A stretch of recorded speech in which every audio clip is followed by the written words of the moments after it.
A Midsommar is a twisted nightmare.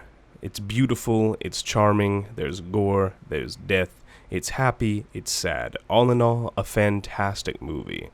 But I see so many videos trying to explain it when there's just one simple fact to follow. This is a controversial opinion coming from an analysis channel, but I'm going to say it anyway. Knowing more about a movie in regards to background knowledge and symbolism shouldn't change the feeling and story of a movie. But just like the Christ references in The Great Gatsby, the green light at the end of the lake, symbolism doesn't change a story, just the message behind it. When it comes to movies like this, it's important to watch for both what you notice in the film and what the director wants you to pay attention to. For example, during a scene in which the camera is zooming in on an object, like this one with the tennis shoes, across a plane, or off to the side. It's to create tension, but also, in most cases, it's for a large bit of foreshadowing. And this movie basically beats it over your head. In the movie Hereditary, I mentioned how the over-complexity of a movie can actually distract from the movie itself, and can ruin the ending as you rapidly try to process all of it at once. This movie, which is also directed by Ari Aster, same guy, is no exception. This is a film that is supposed to be watched twice, quote-unquote. However, this one gives just enough complexity to where even an unsuspecting viewer is aware of what's happening, but will still be mystified by the ending. Which brings me to my main question.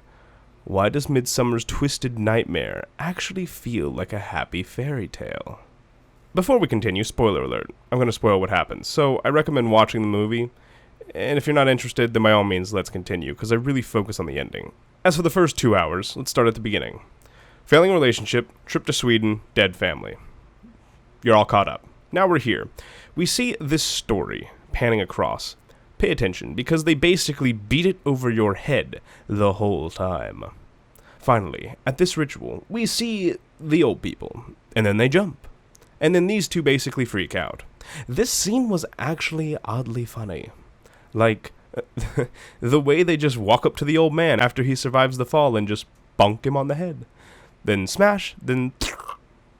While disturbing, they all see it as a happy time. They want this. You need to understand it as a great joy for them. Joy? Yes, and when it's my turn, it would be a great joy for me. We view life as a circle, a recycle. The lady who jammed, her name was Ylva. Anyway, these two go missing because this is where people start dying off. This is needless conflict. Like, literally, the only reason that they're there, according to this, is a thesis for a PhD, and then, like, this plot thickens, and then there's no reason for it. It's very unnecessary, I would say, but it adds to the whole of why this happens. Anyway, these two are killed for disrespecting a ritual, killed for taking pictures of a book, killed for part of sacrificing a chosen by his ex-girlfriend after she sees he's cheating on her, part of the weirdest ritual, yeah. Also killed for disrespecting ancestors. So now we are at the ending. Okay, so this ending is actually super happy for Dani. Why? She becomes a new person. She is reborn, as is the ritual. It only takes place every 90 years, so it's truly a once-in-a-lifetime event. Why is she reborn? Her past over the course of the film is obliterated. She has no family, no friends, no boyfriend, and is connected, sort of, to nature.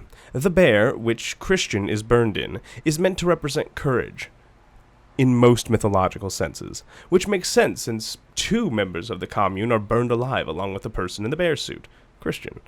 In the film, however, the bear is a mighty and dreadful beast, and they are burning it to cleanse them of their wickedness. Could it be directed at the bear? Is it directed toward Christian and his actions? Does it really matter? Stay tuned, because I'm not answering any of that. Look at me. I should work for Film Theories. They sacrifice 9 people, 1 for every decade. They believe that these people will be reborn in their cycle. 4 are chosen from the New Bloods, so kind of sucks for an outsider. 4 are from the village commune, 1 is chosen by the May Queen. They also use a special and ancient ritual to select their own that the Queen may choose from. Surprise, it's a lottery wheel. I'll give another small snap of symbolism, even though I've said it's pointless to the overall story, but we're not, by the way, when I say that it's not important, when I say symbolism is not important to the overall story, I do mean like the literal story that you are watching. A hidden message or what the film is showing you or teaching you is much different. Like if it's the Babadook. The Babadook is a commentary on the grieving process. And that's fine, but it does not change the horror movie itself. It just adds a new depth to it. That top layer stays the same. Does that make sense? Like that's what I'm saying. Like, the more you know about a movie, it doesn't change the movie. Right? Right. Moving on. Anyway, I'll give a small snap of symbolism. Rather, a small trinket. Think about the course of the film. Dani lost Christian Josh Mark Pella, I believe is his name, because I'm pretty sure that friendship is done. Her sister, her mom, her dad, her education, and a bit of herself. All of this was shown in the final scene, minus her sister. If her sister was actually at the festival, just leave a comment of when. But the festival tied to everything. The festival was almost perfectly like a metaphor for what she needed to do in life. Her sister was a source of stress, and she's dead. She doesn't have to worry about her family. Her boyfriend was garbage and wanted to break up, and she sensed it. She needed to break up. Well, consider them separated. His friends, all of them were toxic, with the best of them being Pella.